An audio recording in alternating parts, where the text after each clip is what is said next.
d'étranges manières et des corps tout entiers pompés par des écrans.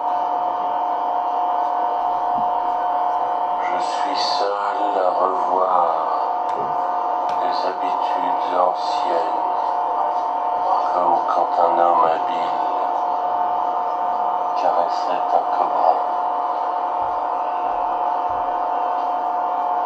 et lui signifiait d'entendre une prière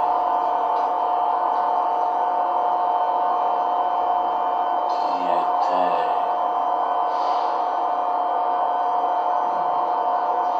bien vivante sous la glace d'Alaska.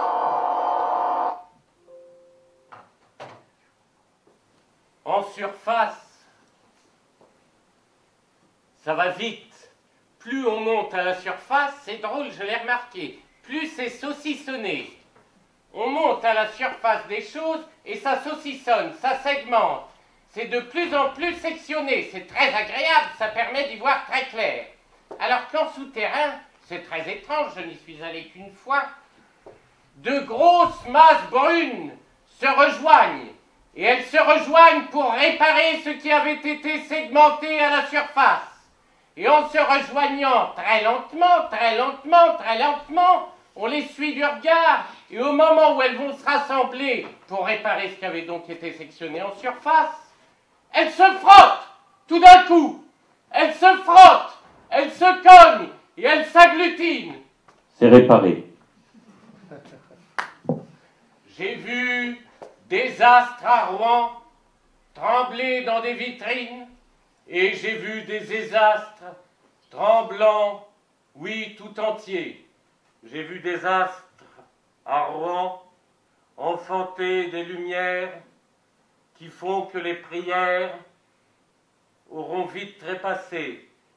J'ai vu des astres à Rouen enfanter des lumières qui finiront en cœur dans le cœur des enfants. J'ai vu des astres à Rouen faire des désastres frères. Et j'ai vu des grands corps pompés par des écrans. J'ai vu des astres à Rouen et j'ai vu des manières qui font que Albert arrive et très griffu, accroche les musées par une dernière crinière et fait que la navette qu'on n'avait pas vue part de Rouen à 5 heures et arrive à Paris avec un Yann Solo dans l'espace aquatique.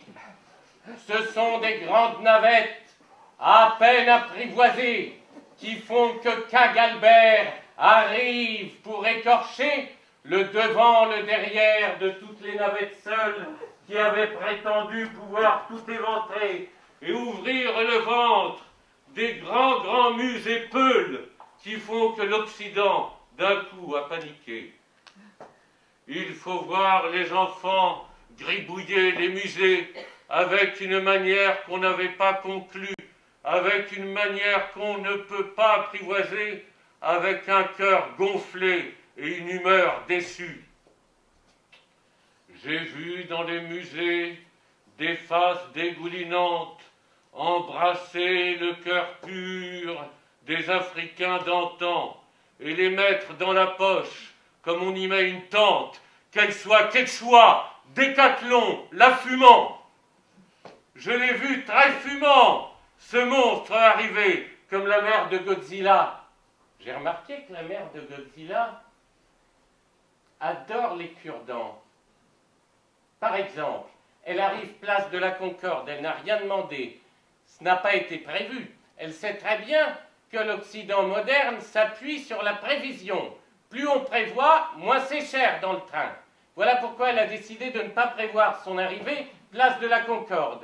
Elle donne un petit coup de pied au crayon, elle donne un autre petit coup de pied au Ritz qu'elle réduit en miettes, et voilà qu'elle attrape l'obélisque de la Concorde pour se curer les dents. Quelle joie d'avoir vérifié par la suite qu'obélisque en grec ancien veut dire cure-dent.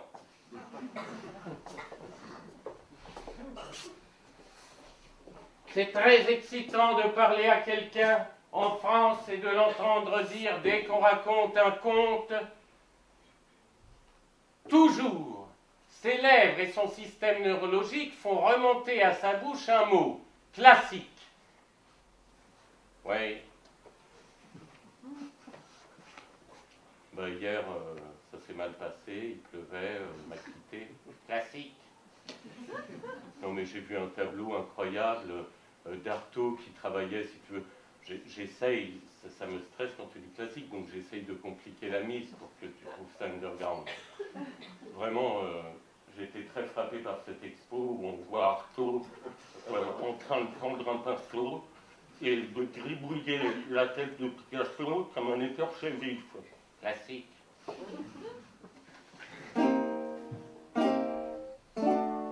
Well, I'm only good on nursery rhymes. Don't ask me to play a classic song tonight. Well, I'm only good on nursery rhymes. Don't ask me to play a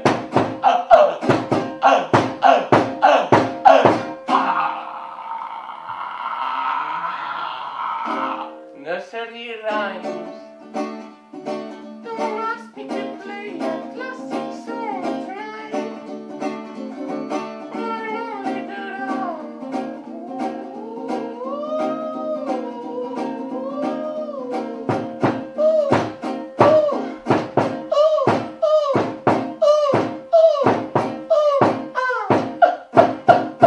Nursery rhymes.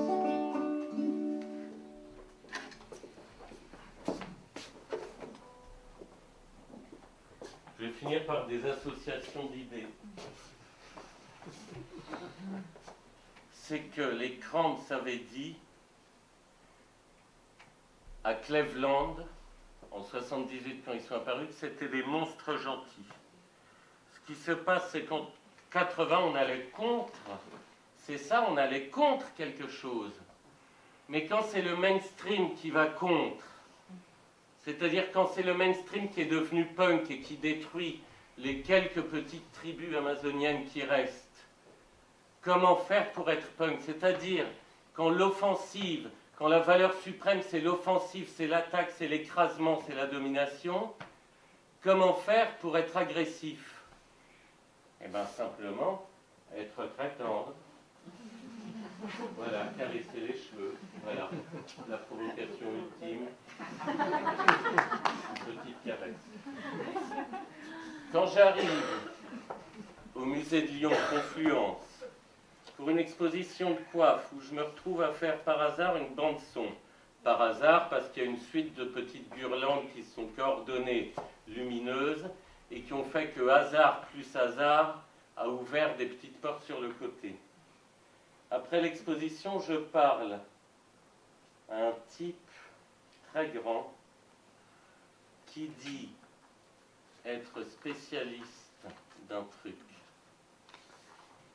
Et je lui raconte mon obsession permanente, c'est-à-dire la segmentation, le morcellement. Et je lui dis quand ça date l'idée des musées. Et il me dit l'idée des musées, ça vient du cabinet des curiosités, des aristocrates italiens au début, puis autrichiens, je crois. Et je dis, mais comment est-ce qu'on a pu avoir l'idée complètement folle de prendre quelque chose et de le mettre dans un autre endroit et de faire venir des amis et d'isoler les choses et de les enfermer? Et là, il raconte une clé lumineuse qui est qu'au XVe ou XVIe siècle, les moines qui étaient ceux qui étudiaient, qui étaient les scientifiques de l'époque, vérifiaient le réel à travers des livres. Et puis un type qui arrive de Suisse, qui me dit qu'il veut faire un film sur des types qui partiraient de France, qui traverseraient les Pyrénées pour aller voir la reine d'Espagne et ramener un tableau à l'Infante à Paris, me dit qu'au XVIe, il y a une bascule, c'est-à-dire ce qu'on appelait la vérité, qui était la nature qui nous entourait, devient la réalité. Qu'à partir du moment où on dit réalité, on isole. C'est-à-dire ce qu'on voit, et une chose en plus, un gadget en plus. Et je me dis, c'est ça. ça rejoint ma théorie des 5 sens, que la vue a repris le pouvoir et qu'elle a offert à l'ouïe, au toucher, à l'odorat, aux autres sens, elle leur a offert des petites baskets. Pourquoi elle leur a offert des petites baskets? C'est que ça fausse le rapport au réel. Et la vue a construit un palais, un grand palais, qui surplombe tout. Et les 5 sens ont été disloqués, séparés.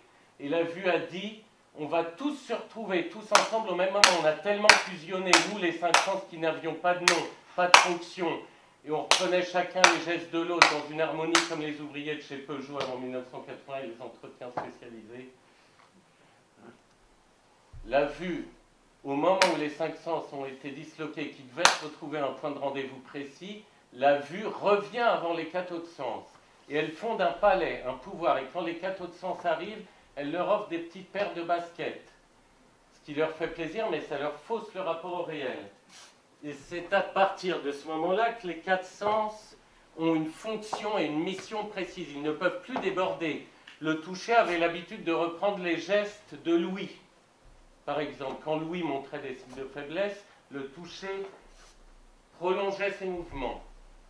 Et là, à partir du moment où la vue a offert ses petites paires de baskets, et elle a dit à chacun, vous les 4 sens, vous aurez une fonction bien précise. Le toucher, tu ne serviras qu'à toucher. Et Louis dit, mais est-ce que je pourrais... Non! Retour à Lyon, et alors ce type dit que les moines qui devaient obligatoirement vérifier la vérité qui était devenue réalité dans un livre, un jeune moine parmi eux dit combien il y a dedans dans la bouche d'un cheval. Et alors, il dit, ben on va aller vérifier, il y a des chevaux partout autour. Il s'est fait lyncher, violer, il ne s'est pas fait traiter de salope parce que ce n'était pas le mouvement punk. Il aurait pu se faire traiter de salope si le hip-hop avait été une continuité du punk. Pourquoi? Parce qu'il fallait vérifier tout ce qu'il y avait dans la nature, le nombre de feuilles d'arbres, la constitution neurologique des troncs et des branches. Il fallait, c'était obscène d'aller le vérifier sur place. Il fallait passer par le livre, donc garder la vie à distance, complètement à distance.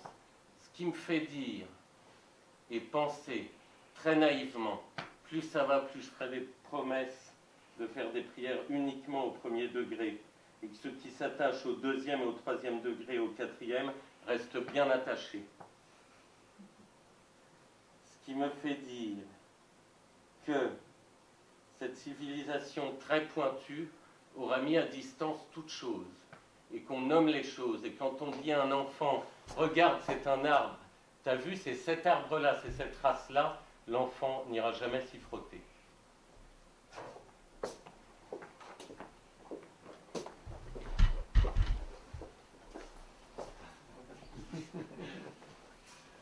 Fin des associations d'idées.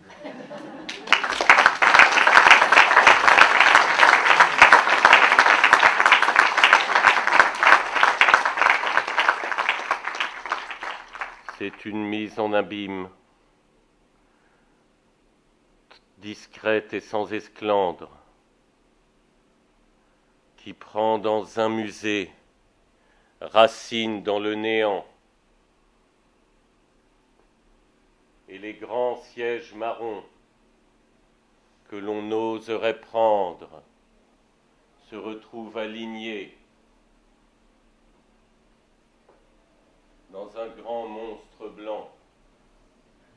C'est une mise en abîme, discrète et sans esclandre, qui vient parler des mondes